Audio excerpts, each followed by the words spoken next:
Hello guys and welcome to this video in which I'm going to show you my final project of the course CS50.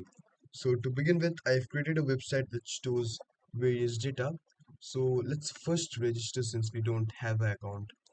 So let me give the username as user, let the password be 123 and the confirmation will also be 123, and let's press register.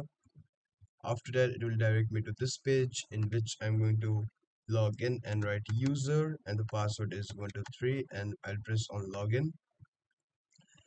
And here you can see this is the home page of my website. Once you have logged in, now you can see here three options: events, contacts, birthday, and you can store various data. For instance, if you want to set a reminder, for example, let's say we have a party.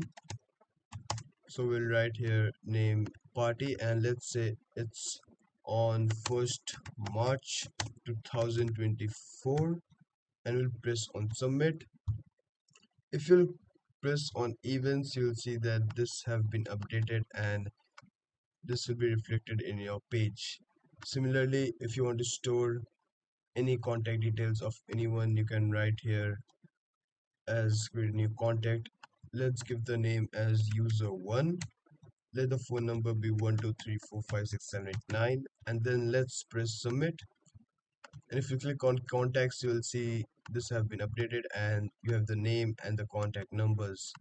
And last, you can also save the birthdays of various people. For instance, let's add the birthday of user 1 again. Let the date be 1st May 2024, and if you press submit, you will see that this particular web page have been updated and there is your required data.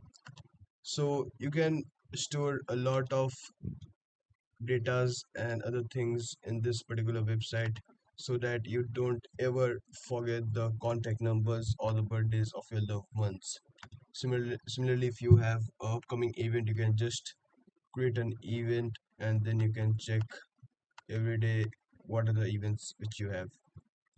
If you want to log out of your account, you just have to click here log out, and that's it, you're logged out of your account. If you ever want to log in again, you just have to write a username and password.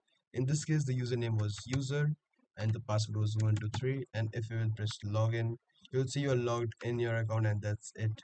I hope that you like the video. Thank you for watching.